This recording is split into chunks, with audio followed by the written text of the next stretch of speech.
करते हैं मैकल की पहाड़ियां किस पर्वत श्रृंखला का पूर्वी भाग हैं। तो दोस्तों जो मैकल की पहाड़ियां हैं ये सतपुड़ा पर्वतमाला की पूर्वी श्रेणी है। सतपुड़ा पर्वतमाला मध्य प्रदेश के पूर्वी हिस्से में, जो मध्य प्रदेश का पूर्वी हिस्सा है वहां यह सतपुड़ा पर्वतमाला इस रूप में फैली हुई है, जहां ये अर्धचंद्राकार रूप में मैकल की श्रेणियों के रूप में विकसित है। तो ये सतपुड़ा श्रेणी का भाग है, ध्यान रखिएगा। और मैकल की श्रेणी से ही नर्मदा, सोन, जोहिला 3 नदियों का उद्गम होता है। मध्य प्रदेश के कुल वन क्षेत्र के कितने प्रतिशत भाग पर संरक्षित वन क्षेत्र हैं? तो हमने बात करी थी कि संरक्षित वन क्षेत्र लगभग कितना है, लगभग 33%, और 65% लगभग क्या है, आरक्षित, ठीक, और 2% लगभग क्या है, अवर्गीकृत वन। आगे बात करते हैं, मध्य प्रदेश में पहला सौर ऊर्जा संचालित हवाई अड्डा कौन सा है? तो मध्य प्रदेश का पहला संचालित हवाई अड्डा सौर ऊर्जा से देवी अहिल्याबाई एयरपोर्ट इंदौर, ठीक, यहाँ सौर ऊर्जा का प्रयोग हुआ है, तो इंदौर इसका आंसर हो जाएगा, DAVV, ठीक। आगे बात करते हैं, मध्य प्रदेश में जैव विविधता विरासत स्थलों की संख्या कितनी है? तो वर्ष 2019 में, वर्ष कब, 2019 में जो नरो हिल्स है, नरो हिल्स कहाँ है? सतना में, नरो पहाड़ी, और पातालकोट, पातालकोट कहाँ है? भारिया जनजाति का निवास स्थान है, और ये कहाँ है? छिंदवाड़ा में। इन दोनों स्थलों को विरासत स्थल के रूप में घोषित किया गया सन 2019 में, तो इसका आंसर हो जाएगा 2, ठीक। आगे बात करते हैं, मध्य प्रदेश में वन विकास अभिकरण का गठन कब किया गया? तो वन विकास अभिकरण मतलब राज्य में फॉरेस्ट डेवलपमेंट अथॉरिटी, इसका गठन कब किया गया था? तो इसका आंसर आपको बताना है। इसका आंसर हो जाएगा 19 अप्रैल सन 2011, ठीक है। इसका आंसर हो जाएगा 19 अप्रैल सन 2011, ठीक। ये वन विकास अभिकरण गठित किया गया था। आगे बात करते हैं, मध्य प्रदेश में वर्तमान में सौर ऊर्जा नीति कब घोषित की गई? तो सौर ऊर्जा नीति जो घोषित की गई थी मध्य प्रदेश में, वो 10 जुलाई सन 2012 को घोषित की गई थी। सौर ऊर्जा को प्रमोट करने के लिए, ठीक है, सोलर एनर्जी के द्वारा हमारी सारी कृषि गतिविधियां संपन्न हो और कार्यों के लिए सौर ऊर्जा का इस्तेमाल हो, इसके लिए सरकार ने घोषित किया। मध्य प्रदेश पर्यावरण नियोजन एवं समन्वय संगठन की स्थापना कब की गई? तो इसकी स्थापना 5 जून 1981 को की गई, भोपाल में की गई, ठीक है।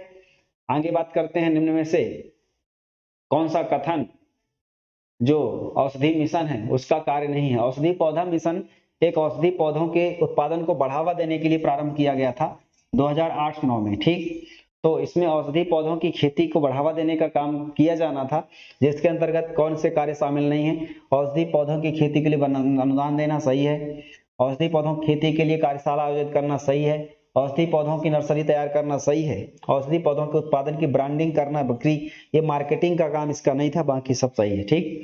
तो इस तरीके से इसका आंसर ये वाला हो जाएगा। आगे बात करते हैं, मध्य प्रदेश के किस जिले में गैस आधारित विजयपुर विद्युत संयंत्र की स्थापना की गई है? कहाँ की जा रही है? गुना में। आपको पता होगा कि गुना में गैस आधारित उर्वरक संयंत्र भी स्थापित किया गया है, ठीक है। आगे बात करते हैं, नेक्स्ट, मध्य प्रदेश के किस वर्ष में मध्य प्रदेश में जैव विविधता बोर्ड का गठन किया गया था? तो जैव विविधता बोर्ड का गठन 2005 में किया गया था, और हमने बात करी थी इको विकास बोर्ड, इसका भी 2005 में गठन किया गया था। तो जैव विविधता बोर्ड का गठन कब किया गया? 2005 में, ठीक है। आगे बात करते हैं, मध्य प्रदेश में बसामन मामा स्मृति प्राणी संरक्षण पुरस्कार। तो दोस्तों जो बसामन मामा थे, और रीवा में एक धाम है बसामन मामा, वहां इनका नाम इसलिए आता है क्योंकि इन्होंने, इनकी एक कहानी मानी जाती है कि जब अपने इनका विवाह हुआ था, उसके बाद वहां का जो स्थानीय राजा था, वहां एक पीपल का वृक्ष हुआ करता था जिसकी ये संरक्षण किया करते थे, उसकी पूजा किया करते थे, ऐसा माना जाता है। वो राजा ने उस पेड़ को कटवा दिया। बाद में ये इतना विक्षुब्ध हुए कि उस राजा के सारे वंश को इन्होंने इतना अपने श्रापित यानी किसी माध्यम से ऐसा मार डाला, ठीक है। तो उस वंश का पूरा नाश हो गया। तो उनको जो है वहां वृक्ष संरक्षण के लिए एक स्मृति के रूप में वो धाम बनाया गया है, और सरकार ने उनके सम्मान स्वरूप एक ऐसा पुरस्कार स्थापित किया है, और पुरस्कार की स्थापना सन 2009-10 में हुई थी, ठीक है। तो आगे बढ़ते हैं, मध्य प्रदेश के किस जिले में वेल्सपन सौर प्रोजेक्ट की स्थापना की गई है? तो मध्य प्रदेश के वेल्सपन सौर परियोजना की जो स्थापना है वो नीमच में की गई है, नीमच में की गई है। ध्यान रखिएगा, नीमच जिले में वेलस्पन सौर प्रोजेक्ट स्थापित किया गया है सौर ऊर्जा को बढ़ावा देने के लिए, इसके उत्पादन को बढ़ावा देने के लिए, जैसे मध्य प्रदेश में गुढ़ रीवा में स्थापित किया गया है। आगे बात करते हैं, इसमें वन विद्यालय की स्थापना कहाँ की गई है? तो वन विद्यालय की स्थापना सन 1979 में की गई, बालाघाट में की गई, इसके अलावा बैतूल में भी की गई है। ध्यान रखिएगा, बैतूल में भी की गई है। तो 79 में कहाँ की गई? बालाघाट में। यहाँ प्रशिक्षण किसको दिया जाता है? तो जो फॉरेस्ट गार्ड होते हैं, फॉरेस्ट गार्ड की जब वन विभाग की भर्ती निकलती है तो यहीं इनको ट्रेनिंग दी जाती है। साथ ही साथ मध्य प्रदेश में जब रेंजर MPPSC के द्वारा जब फॉरेस्ट रेंजर का चयन होता है तो वहां भी इनको ट्रेनिंग दी जाती है। ठीक है, तो इस तरीके से ये संस्थान है। आगे बात करते हैं, राज्य ऊर्जा विकास निगम की स्थापना कब की गई? तो मध्य प्रदेश में ऊर्जा विकास निगम की स्थापना 1982 में की गई थी, अगस्त 1982 में। ध्यान रखिएगा, ठीक। तो ऊर्जा विकास को बढ़ावा देने के लिए संगठन की स्थापना हुई थी। आगे बात करते हैं, नर्मदा नदी की मध्य प्रदेश में लंबाई कितनी है? तो दोस्तों, मध्य प्रदेश को नदियों का मायका कहा जाता है। यहाँ मध्य प्रदेश से जो नर्मदा की नदियां हैं वो सहायक नदियां लगभग 40 से ज्यादा हैं, और नर्मदा को छोड़ दें तो इनके अलावा भी बहुत सारी नदियां हैं। इतने नदियों का उद्गम होने के कारण मध्य प्रदेश को नर्मदा नदी मतलब नदियों का मायका कहते हैं। और उन्हीं में से पूछा गया है नर्मदा नदी की लंबाई। तो दोस्तों, नर्मदा नदी की टोटल लंबाई कितनी है? 1312। लेकिन इनमें से मध्य प्रदेश में कितनी है? तो मध्य प्रदेश में पूछा गया है तो 1077 किलोमीटर। तो इसका आंसर हो जाएगा कितना? 1077 किलोमीटर। और नर्मदा नदी को मध्य प्रदेश की जीवन रेखा कहा जाता है, क्योंकि सिंचाई के लिए बहुत सारी नहरें स्थापित की गई हैं। ठीक, चाहे वह नर्मदा क्षिप्रा लिंक सिंहस्थ परियोजना हो या अन्य। साथ ही साथ इसमें बिजली उत्पादन के लिए कई प्रोजेक्ट भी बनाए गए हैं। गोपद, सिंध, बनास किस नदी की सहायक नदियां हैं? तो ये चंबल नदी की सहायक नदियां, ध्यान रखिएगा। इसके अलावा पार्वती, क्षिप्रा, ये भी इसकी सहायक नदियां हैं। ठीक, आगे बात करते हैं, सोन नदी का उद्गम स्थल कहाँ है? तो हमने बात करी कि नर्मदा, सोन, जोहिला, ये तीनों अमरकंटक से मैकल की पहाड़ी से निकलती हैं। इसका आंसर हो जाएगा। आगे बात करते हैं, मध्य प्रदेश वन विभाग में कितने क्षेत्रीय वन मंडलों को विभाजित किया गया है?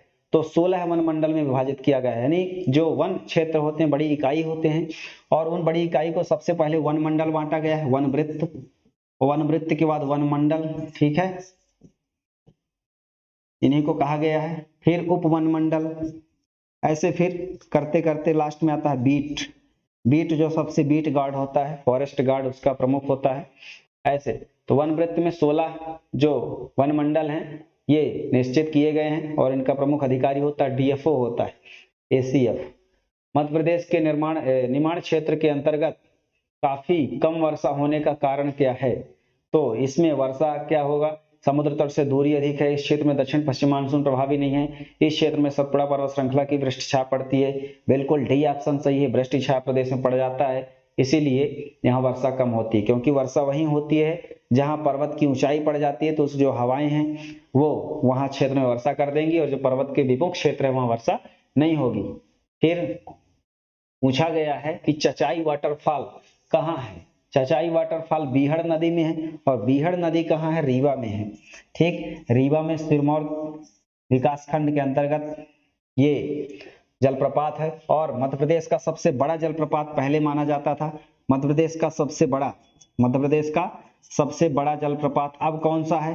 तो अब है बहुटी जलप्रपात। ठीक है, बहुटी जलप्रपात 198 मीटर है, और चचाई जलप्रपात कितना है? 130 मीटर है। तो ध्यान रखिएगा, 130 मीटर चचाई रीवा में बीहड़ नदी पर। और जो बहुटी जलप्रपात है ये बहुटी जलप्रपात सेलर नदी पर है, और सेलर नदी जो है बीहड़ की सहायक नदी है, और ये जो बीहड़ नदी है वो तमस की सहायक नदी है। ठीक, तो ध्यान रखिएगा, बहुटी जलप्रपात वर्तमान में मध्य प्रदेश का सबसे ऊंचा जलप्रपात है, 198 मीटर। आगे बढ़ते हैं, सांची किस नदी के किनारे स्थित है? तो सांची रायसेन में है, और यह बौद्ध तीर्थ स्थल है। ठीक, महात्मा बुद्ध के शिष्यों की अस्थियों के कारण प्रसिद्ध है, अशोक ने बनवाया था। ये बेतवा नदी के किनारे स्थित है। बेतवा नदी रायसेन जिले के कुमरा गांव से विंध्य पर्वत की श्रेणी से निकलती है, और इस नदी के किनारे सांची है। मध्य प्रदेश में कम वर्षा के आधार पर कितने भागों में बांटा गया है? तो मध्य प्रदेश को कम वर्षा के आधार पर 4 भागों में बांटा गया है। ठीक, एक होता है कम, एक होता है औसत से कम, ठीक, औसत से कम, एक होता है औसत से ज्यादा, अधिक और एक होता है सबसे अधिक। तो इस आधार पर 4 भागों में बांटा गया है। आगे बात करते हैं नेक्स्ट, इसमें 73rd क्वेश्चन, मध्य प्रदेश में स्थायी कृषि उपभोक्ताओं के लिए फ्लैट रेट योजना का शुभारंभ किस वर्ष किया गया था? तो फ्लैट रेट क्या होता है?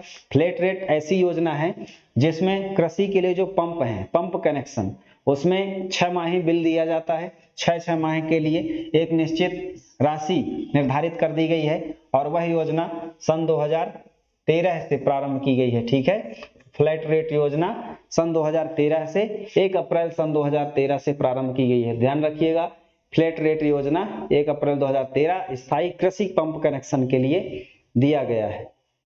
मध्य प्रदेश में वन संरक्षण संबंधी अमृता देवी बिश्नोई पुरस्कार कब स्थापित किया गया था? तो ध्यान रखिएगा, वर्ष 2008-9 में मध्य प्रदेश और